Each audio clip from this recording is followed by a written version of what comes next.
Нараг үзмээр байгаа. Нараг ярий. Нараг ярья хэл захтаад байдгийг. Нараг ярүүлъя. Окей.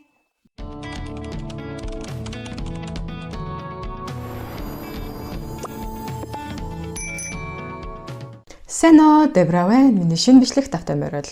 За тэгэхээр энэ удаагийнхаа бичлэгээр дуучин Нара улсын хурлын гишүүд Нарагийн талаар ярихаар бэлтгэлээ. Тэгээд тухлан сууж таалан сойрох нь.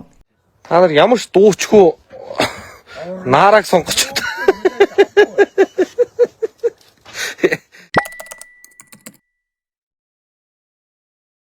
Дуучных нь хувьд түүний уран бүтээлүүдээс дурдъя гэж бодож байна. Түүний 2006 оны анхны дуу нь өөрийгөө хайж явна.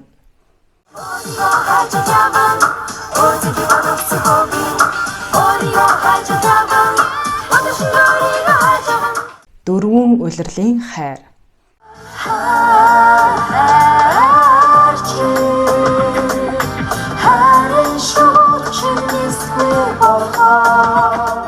Мөн уучлаарай залуу минь.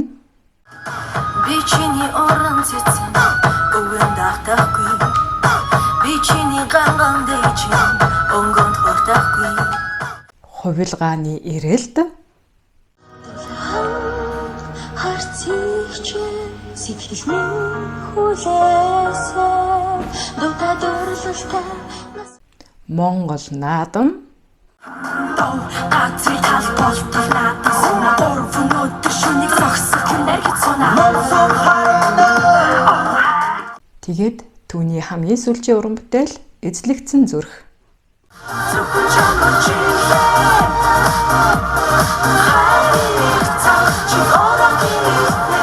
Түүний хамгийн сүүлийн уран бүтээл эзлэгдсэн зүрх бол яг өөрийнх нь YouTube сувагт байршсан байдаг. Тэрээр дуучныхаа хувьд эдгээр уран бүтээлийг гаргасан. Миний хувьд болохоор эзлэгдсэн зүрх гэдэг дунд нь дуртай. За түүний дуучны карьерийн хувьд YouTube-ээс олдсон олон нийтийн сүлжээнээс олдсон эдгээр дуунууд байна. За тэгэхээр нийтдээ хэдэн дуу юм бэ? 1 2 3 4 5 6 дуу олсон байна. Тэгэхээр эдгээр 6 дууга уул нь яг албан ёсоор өөрийнхөө сувагтаа байршуулад уул нь байгаа дуунуудаа цуглуулад нэг цомог гаргаад те нэг дуучин хүн шүү гэдгээ нэг гоё ингээд баталсан харуулсан яг нэг уран бүтээлээ баттгаж нэгтгсэн нэг нь ямар нэгэн зүйл хийвэл уул нь зүгээр болов уу гэж бодож байна. За тэгээд түүнээс гадна тэрээр бас хэд хэдэн кино тоглосон байдаг. За зөвлөг кино тоглосон байдаг. Тэгээд бас уран зөгнөлт захирмаа кинонд тоглосон байдаг. Тэгээд бас би ээж болмоор байна гэсэн кинонд тоглосон байдаг. За тэгэхээр дуучин Нарагийн хувьд дуулаад кинонд тоглоод ингээд энгийн амьдарч байсан боловч яагаад гинт улс төрлөө орох болвоо гэдэг дээр ямар нэгэн шалтгаан хөшөөрөх хэрэгтэй болно шүү дээ. За тэгэхээр тэр нь яг юу юм бэ гэхлээр нэгэн ийм пост явьжсэн. Дуучин Наран Туяа буюу Нара хүүхдийнхээ эцэгт хөөгдөд гарчээ гэд дуучин Наран Туяа Нара маань өөрийнхөө Facebook хуудсанд лайв бичлэг хийдэг байгаа. Тэг Facebook гэхээр намаа хүмүүс Facebook гэж хэлгээд идэг байхгүй юу? Монголчууд бид Facebook гэж хэлдэг юм. За энэ дээрээс түүний амьдралд маш том эргэлт орж ирсэн. Тод мэдээ эцэг юмэн дээр болохоро дуучин Наран Туяа буюу Нара хүүхдийнхээ эцэгт хөөгдөд гарчээ гэд энд болохоор яг өөрийнхөө сошиал хаяг дээр нийлсэн постыг ингээд копи хийгээ постлсан байгаа юм. Тэгэд энэ болохоор маш урт бла гэсэн түүх байсан. За энэ түүхийг би бүгднийг гүйлгээд хараад уншиж үзлээ. Тэгээд би юу ойлгостой та нарт хуваалцъя. Энэхүү түүхэн дээр болохоор ерөнхийдөө ингэж байгаа.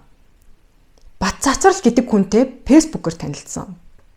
Facebook-оор чатлаад танилцаад 3 жилийн турш үргэлжсэн байгаа юм. За тэгээд Баццацрал гээд X нь болохоор биеийн хэсэг өвдөө те олгооны хаалгаан болоод ингээд сонгодоо дэрийг бас найз залуугаа эргэж мэргээл ингээд очсон байгаа юм. Тэгсэн чинь найз залуугийнх нь ээж нь болохоор ингээд Нарад айгуу дургу шууд хүлээж аваагүй гэж байгаа юм. Тэгээ ерөнхийдөө нэг солонгос киноны хойд их байдэн штэ. Яг нэг тийм драма болсон. Яг солонгос драмагийн хойд их нь ямар зан гаргаж байгаа. Яг л тийм солонгос драма шиг юм болсон. Тэгээд энэ хоёрын харилцаа болохоор албан ёсоор гэрлээгүй, суугаагүй, ирээдүгөө төлөвсөн үү, яасан уу, ийсэн үү ер нь баттай болоогүй байсан байгаа юм. Гэхдээ энэ хугацаанд Нара болохоор хүүхдтэй болохыг хүсдэг байсан байгаа юм.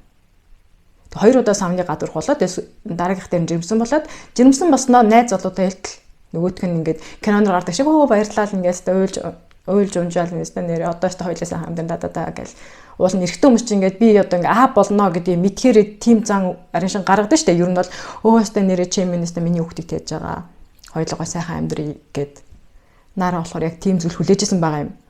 Тэгсэн чинь эсрэгээрээ нөгөө залуу болохоор чи ямар ань өрөөшөд гаргуул гарга ахвал мөрөд ахвал гэд ингээд ерөнхийдөө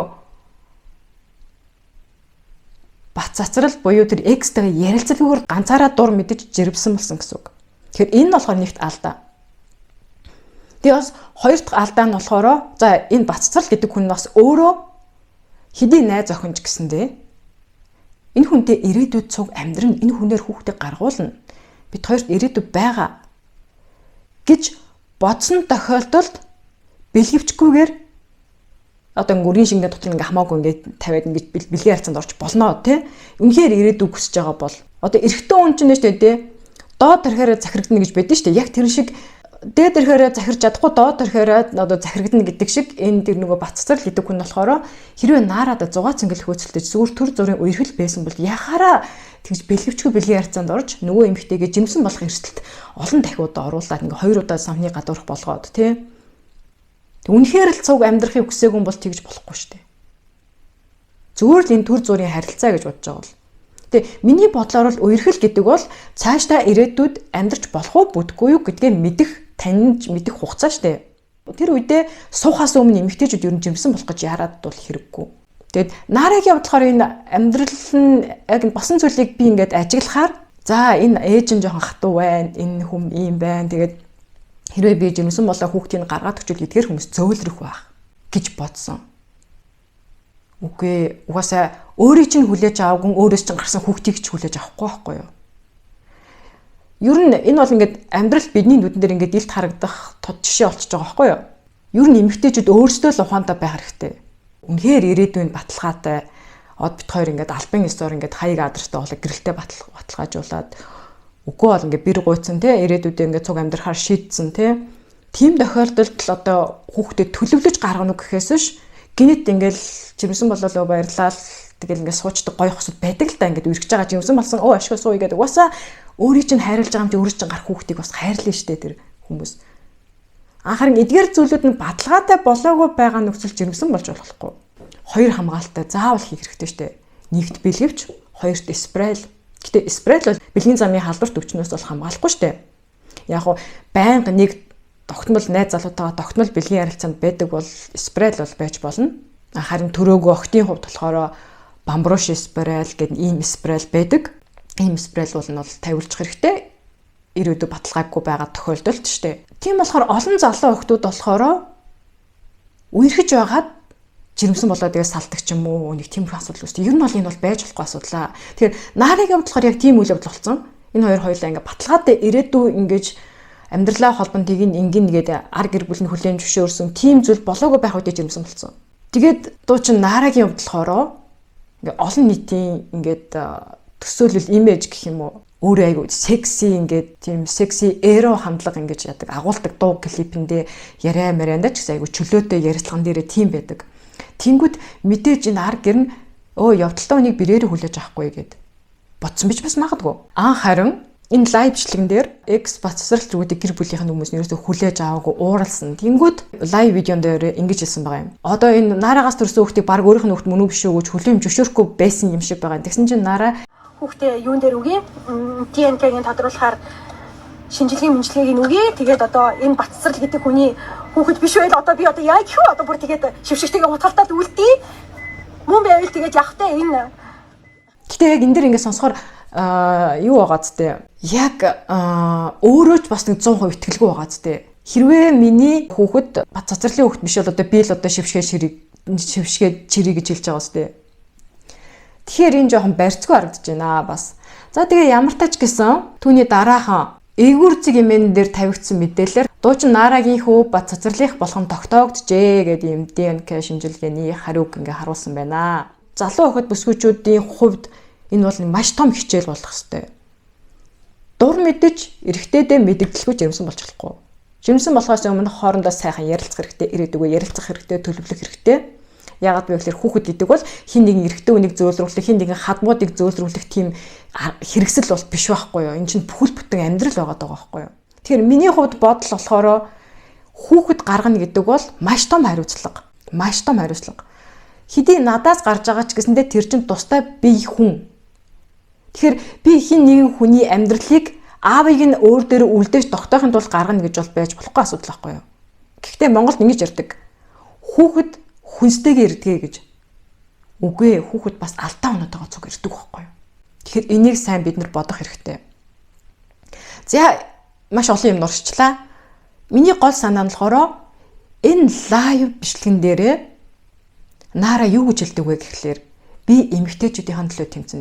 Ийм хүүхдийнхээ өмнө хариуцлага хүлээдгүй маш олон ирчүүд байгаа. Би түүний эсрэг тэмцэн. Би эмэгтэйчүүдийн эрхийн төлөө тэмцэн. Энэ бүхнээс түүний улсын хурал руу явна гэдэг, улсын хурлын гишүүн болно гэдэг тийм зорилго бий болсон.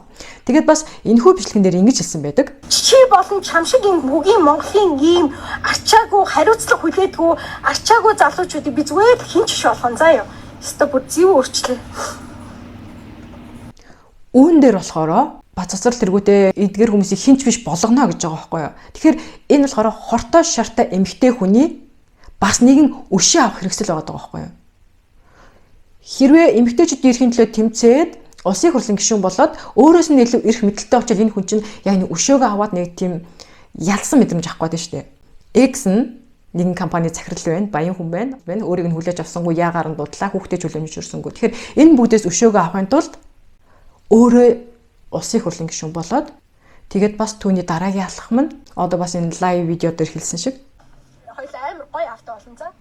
Чи авто бол яг юм те. Одоо хоёулаа гоё авто болноо гэж хэлсэн байсан хүүхдтэй. Яг ингэж хэлсэн шигэ өшөөгөө аваад гоё залуухан авто болгосон хүүхдээ. Ерөнхийдөө бол өөрийнхөө анхны хүүхдийнхээ эцэг өөрийн X Бат цацралаас өшөө авах үйл ажиллагаанд улсын хурлын гишүүн болох байлаа. За энэ болохоор ерөнхийдөө маш буруу газраас маш буруу цэгэн дээр хөдлөөд ингээд ганц би яваа эмэгтэйчүүдийн тархийг угаагаад ингээд улсын хурлын гишүүн болсон гэж байгаа байхгүй юу?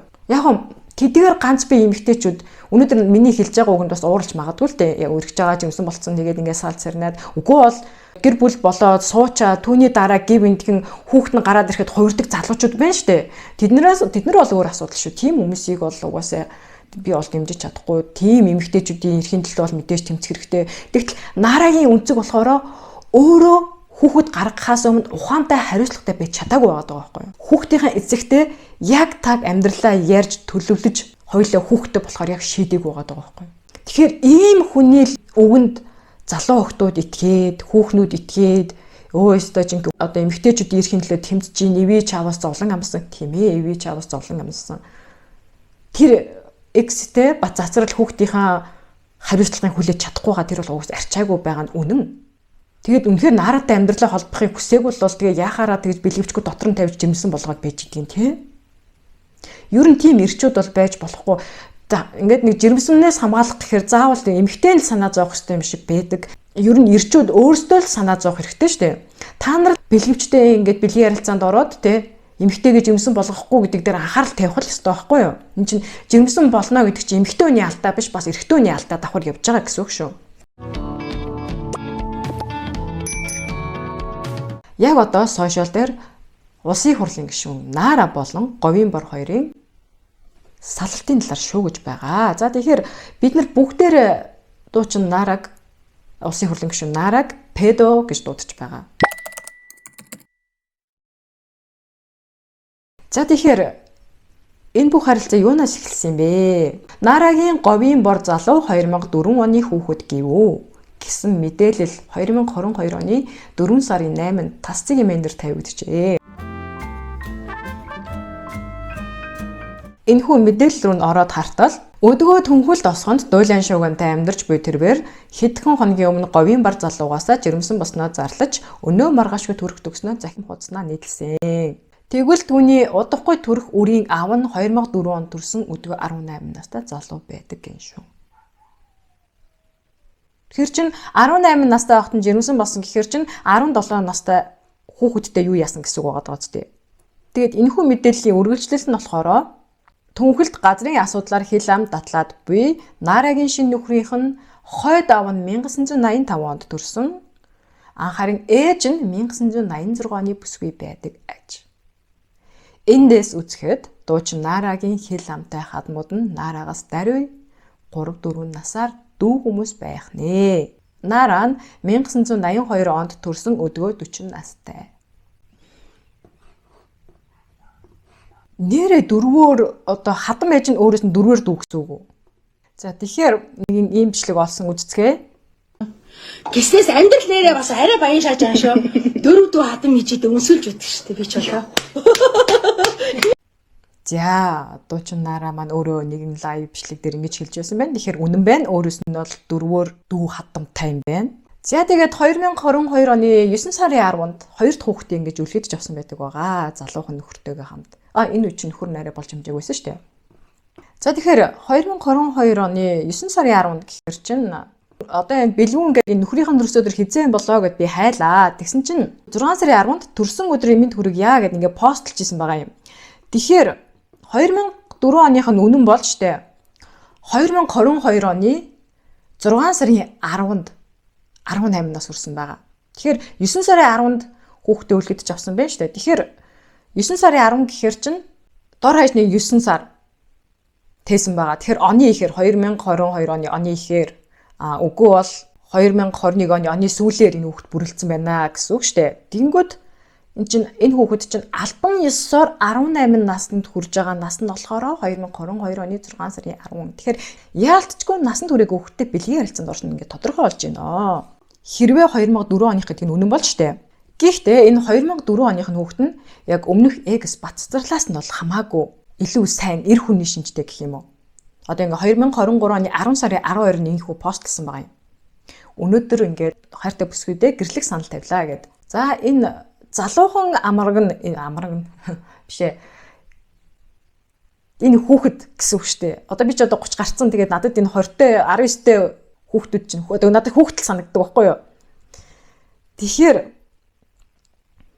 одоо ингээ харахаар 18 настай. За 23 оны 10 сар гэхэрч 19 настай хэрнээ хариуцлага хүлээгээд ингээд хүүхдийнхээ ээжэд ингээ гэрлэх санал тавиад ингээ аль биесных болж чадчихна. Тэгэхээр баццарлаас нь бол хамаагүй сайн хүн байна. Бид нэр юу яаж байгаа штэ педо нара гэж дуудаж байгаа. За тэгээд би ChatGPT-гээс асуулаа. Энэ болохоор гэмт хэрэг юм уу 17 настай хүүхэдтэй ингээ бэлгийн харилцаанд орох нь гэдэг. Тэгсэн чинь Монгол улсын эрүүгийн хуулинд 12-ийн 5 дугаар зүйл зааснаар 18 наснд хүрсэн хүн 14 насны хүүхэд гэдгийг нь мэдэх боломжтой байсан эсвэл мэдсээр байж бэлгийн харилцаанд орсон бол үүнийг гэмт хэрэг гэж үзнэ. Энэ нь торгуул зорчих эрхийг хязгаарлах эсвэл хорих ялтай хуулийн дагуу шийтгэгдэх давхар нөхцөлтэй гэсэн байгаа юм. Өөрөөр хэлбэл 14-өөс 16 насны хүүхэдтэй байгаа нөхцөл зөвшөөрсөн байсан ч буюу харьцан тохиролцоотой байсан ч гэсэн гэмт хэрэг болдгоо гэж. Гэхдээ таны асуусан жишээ нь 17 настай хүүхэд болон насанд хүрсэн хүн харилцан зөвшөөрч бэлгийн харьцаанд орсон Монгол улсын хууль зүйн хувьд гэмт хэрэгт тооцогдохгүй. За дүгнэлт нь ингэсэн байна. 14-өөс 16 настай хүүхэдтэй бэлгийн харьцаанд орох хууль зүйн хувьд гэмт хэрэгэ. 17 настай хүүхэдтэй зөвшөөрөлтөй бэлгийн харилцаа хуульд заасан зөвшөөрлийн насаа давсан тул гэмт хэрэг биш гэж үздэг. Тэгэхээр Нара мань сумнаас булчлаа тий.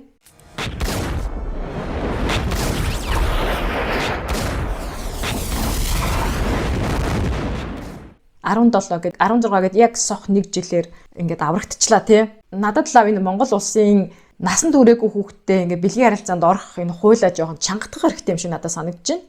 Яагаад тэгэхээр 17 нас чинь өөрөө бас хүүхэд штэ. Яагаад 16 насаар хязгаарлаж байгаа юм болоо? Би энэ дээр яг гайхаж байна.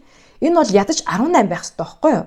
18 нас хүртэл байх хэрэгтэй. 18 настай хүүхэдтэй нас биенд хүрсэн хүн 18 ба түүнээс дээш насны харилцан тохиролцож бэлгийн харилцаанд орсон байсан ч энийг гэмт хэрэг гэж тооцох хэрэгтэй байхгүй юу? Энэ жоох өрөөсгөл хууль байна тий. Би чинь одоо өмнөх бичлэг дээр бас 20-тэй хүүхд гээл ер нь бол 20-тэй хүүхдүүдийг айгу өмөөрөл жоохон штэ гэж яриад байдаг. За яагаад вэ гэхлээр шүү дээ одоо энд хүний тарих бүрэн хөгжиж дуусах гэдэг олон үе шаттай явагдаг процесс оо. Тэгэхээр хүүхэд нас төрснөөс хойш эхний хэдэн жил тарих маш хурдцтай өсөж мэдрэлийн холбоосууд нь идэвхтэй үүснэ.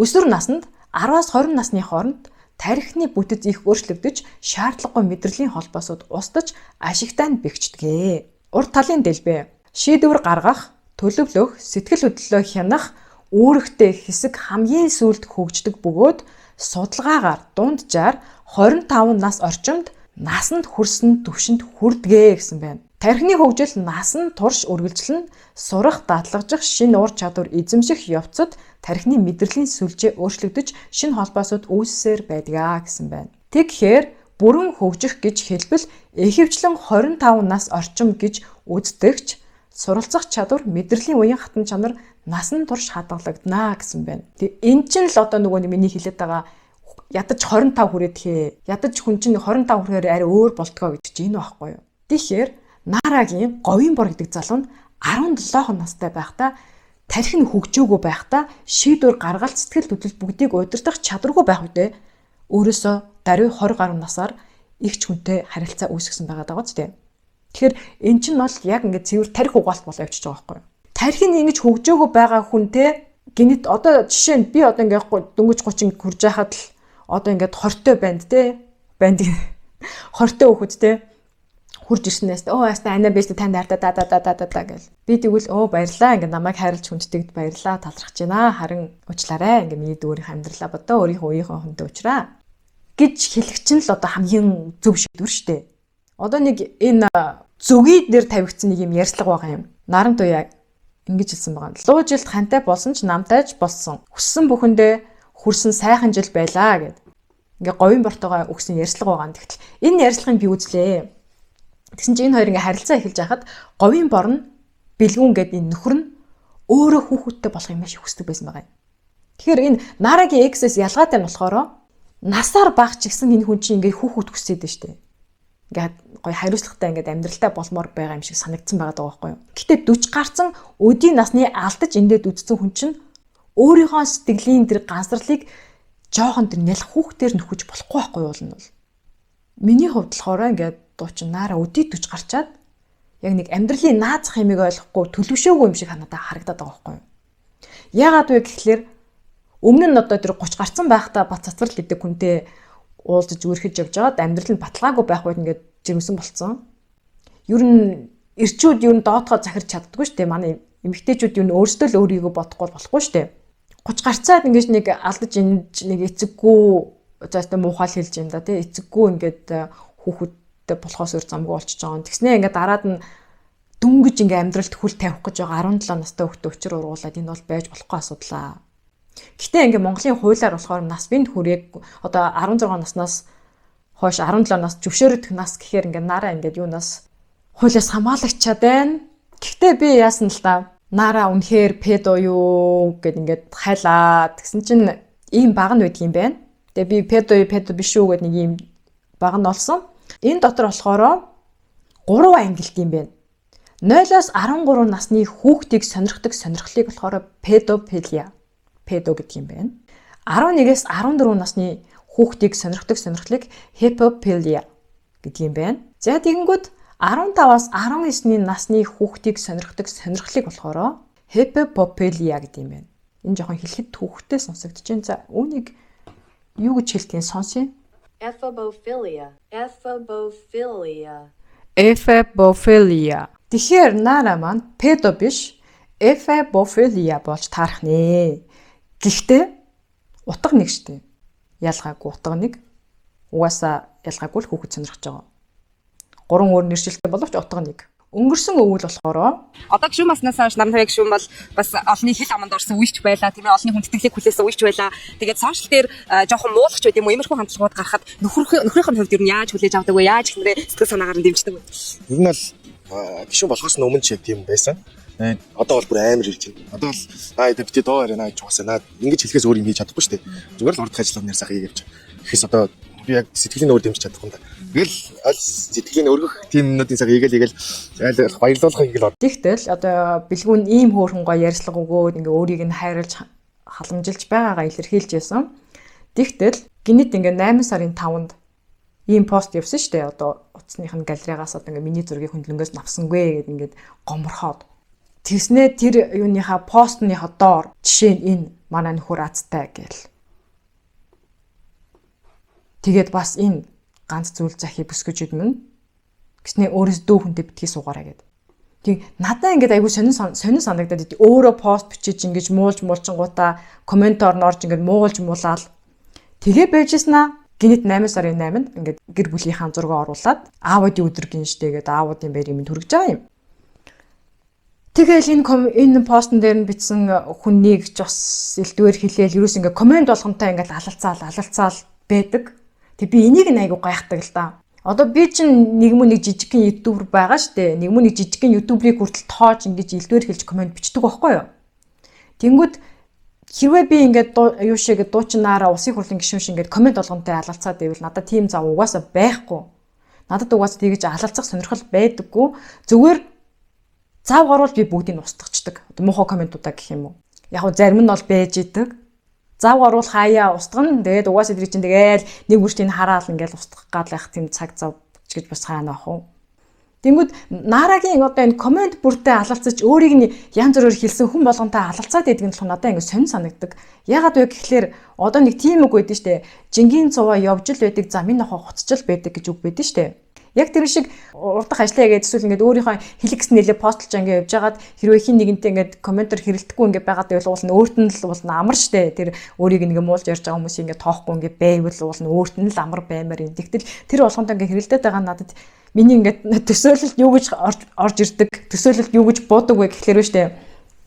Ингээд одоо ингээд наараа ингээд тэмээ унцсан ингээд жингийн цуугаар явж ийн зөө алхаад ингээд тэмээгээ унцсан ингээд шогшоо ингээд явж ийн заяа. Тэгсэн чинь доор нэг нохоо хуцаж байгаа юм. Гав гэд. Тэгсэн чинь наараа болохоро нөгөө тэмээгээ зогсоогоод тэмээнээсээ бууж агаад нөгөө нохооны өөдөөс очиод бүр яг адилхан дөрөв хүлэлж байгаа. Тэгээд яг өөдөөс нь гав гэд ингэж байгаа юм шиг миний төсөөлөл бодог байхгүй юу. Тэгэхээр миний хувьд болохоор ер нь угаасаа өөрөө ингээд хамаг амьдралаа дэлгдэг. Өөрөө инглээ гэж ингэ бэлгүүнээ муулдаг. Тэгээд тэрэнд нь хүмүүс юмаа хэлэнгүүт ингээ ууралдаг. Угаасаа энэ чинь хүртгэл өстой зөвлөжтэй. Угаасаа юмаа дэлгэж ярьж л байгаа юм чинь хүмүүс санаа бодлоо хэлж л таараа. Тэгээд тэрэнд бол тэгээ нэг уурлал яагаад байх шаардлага бол байхгүй гэж би боддог. Саяхан одоо яасан байгаа штэ. Одоо тэр бэлгүүнээ гэдэг тэр өөрийнхөө нөхрөөс говийн бороосоо саллаа гэдэг ийм пост албан ёсоор оруулсан. Тэгээ түүнийхээ дараа өөрийнхөө Facebook профайл болон одоо дээд cover зураг энэ бүгдийг өөрийнхөө зургаар солиод ингээд яг мэдгдсэн. Харин энэ пост дотор болохоор юу гэж хэлсэн бэ гэхлээр ашгүй говийн бор та нарын үгэнд ороод намайг орхио явчлаа гэсэн байсан. Тэгэхээр ба штэ энд болохоор говийн бор нээх биднийг сонсоол нэг салд сарнаад байсан юм бол байхгүй. Говийн бар зүгээр дэвчиж байгаа л явсан. Яагаад тэгэхээр бидний нүдэнд харагдж байгаа хүч ирхийлэл энэ вэ штэ. Мууч, сайнч, жоохон ч гэсэн тэр чин айл гэрийн эзэн хүн эрэгтэй хүн байгаад байгаа, хүүхдийнх нь аав хүн байгаад байгаа. Тэгтэл түүнийг элдвэр хэлж доромжилдог. Олон нийтийн нүдэн дээр. Энд чинь болохгүй штэ. Салж байгаа гэсэн пост дотор болохоор ингэж хэлсэн байсан. Би ээж бас педо нэрээ буцааж өгье тэхүү. Үгүй ээ. Та хүүхэдтэй 17 настай байхад нь уулзсан л уулзсан. Болоод өнгөрсөн зүйл бол болоод өнгөрсөн зүйлийг бол хизээч өөрчлөгдөхгүй. Тэгснэ саяхан те өөрийнхөө Facebook хуудсан дээрээ улсын хурлын судлаа хүлээлгэж өгнө гэсэн тийм мэдээлэл зарласан байсан. Намрын чуулган ихлэнгүүд би судлаа хүлээлгэж өгнө гэсэн тийм мэдээлэл гаргасан байсан. Тэгэхээр надад энэ ингээд айгүй туйлбаргүй санагдаж байна. Одоо эмэгтэйчүүд ирэхин төлөө бла гэд ингээд тэр суудал суусан. Гэтэ суудал суусныхаа дараа болохоор яг уу ер нь бол айгүй шудраг зарим зүйл дээр бол хэрэгтэй зүйл дээр бол дуурч чадж байгаа. Гэхдээ зарим зүйл дээр бол яалтчгүй мэдлэг тутамд бол угаасаа мэдэгддэг. Гэхдээ яг ингээд арт иргэдийн төлөө үнэн зүйл хэлэх гээд бүр нэг удаа юу илээ бүр чуулганы үеэр лайв бичлэг хийжсэн тийм. Тэгэхээр Нарантуя Нарагийн маань хувьд болохоор сошиал ертөнцид бол айгүй донтсон байна. Миний хувьд бол одоо ингээд уцаар ингээд монголоор ингээд шивж чаддгүй байхгүй нэг сайн чаддгүй. Ингээд компьютер дээр гараар шивээ сурцсан учраас. Тэгэд би өөрийнхөө одоо бодлоор хар ухаанаар бодохоор дуучнаараа ингээд тэр пост болгоны дээр комент өчтдөө штэ. Айгүй ихтэй. Би болохоор ингээд пад юм уу нөт юм уу баг ингээд өвдөлцөн явж агаад дагдаан гэл нэг комент ирэнгүүт нь шууд тэн дээр таа ингээд гяс бичээ оруулцдаг юм шиг ингээд баян ингээд ноутбук ч юм ингээд өвөртлөөд явж байгаа юм шиг надад ингээд миний төсөөлөлт бодог байхгүй юу. Яагаад вэ гэхээр тэр эхлэл том үсгээр эхэлсэн цэг тааслал тэгээ тэр үг хоорондын зай тэгээ энтер авч доошо буулгаж бичих барих гэдэг бол үнэхээр төгс солиотой гоё комент бол бичдэг. Одоо Монголд педо эмэгтэй улсын хурлын гишүүн болж байна. Анх харин Францад педо эмэгтэй тэргүүн хадагтай болчихсон байдаг.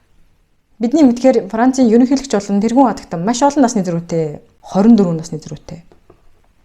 Гэхдээ хамгийн аимшигтай нь энэ болохоор Эммануэль Макрон болохоор Брижит Макронтой уулзахдаа 15 настай байсан. Ер нь 15 6 настай хүүхдүүд багш нараа крашлдсан шүү дээ. Багш нараа сонирхдаг өөстөө нас бие төрсэн хөөрхөн эмэгтэй гэж айгүй хардаг. Тэгтэл Брижит Макрон болохоор эсэргүүцэж байгаа юм шиг боловч явандаа хүлэмжшэрч гисэн. За тэгэхээр төгсгөлд нь ингэж бодож байна. Говийн бор болон Наара хоёр ингэ дуйлан шуугантайгаар салж гинэ. Тэгээд энэ болохоор хэсэг хугацааны эсвэл бүр их тэр чигтээ юу бид нэр мэдхгүй угаасаа өмнө нь ч гэсэн салж ирсэн шүү дээ. Санж байвал нөгөө говийн борн саксны тэмцээнд орно гэж явчихсан тамхины мөнгө яасан ийсэн харамсан ч гэлгүй бас нэг тиймэрхүү юм болдог болсон шүү дээ. Тэгэл говийн бор маань яасан чаавас тэгэл юу ч хэлэхгүй хизээч хохирогчийн дүрж ингээл лайв хийгээл өөс Наара намайг ингэсэн ингээл тэгж болно шүү дээ. Жоох хүүхэд те. Одоо 19 20-тэй одоо эдтийн 2004 гэхээр чинь 21-тэй чаавс дөнгөж 21 настай хүүхэд байгаа шүү дээ. Тэгээд ийм өөрөөсөө ихч 20 гаруй ихч хүннийг ингээд дарлуулад ингээд амьдраад байж байхдаа ингээд чимээгүүл байгаад байгаа байхгүй юу. Бидний нүдэнд харагдж байгаа л энэ Facebook дээр ингэж бичиж ингэж дормжилж байгаа нь харин тэр хаалганы цаадах амьдрал дээр юу болдгийг бид нь мэдэхгүй шүү дээ.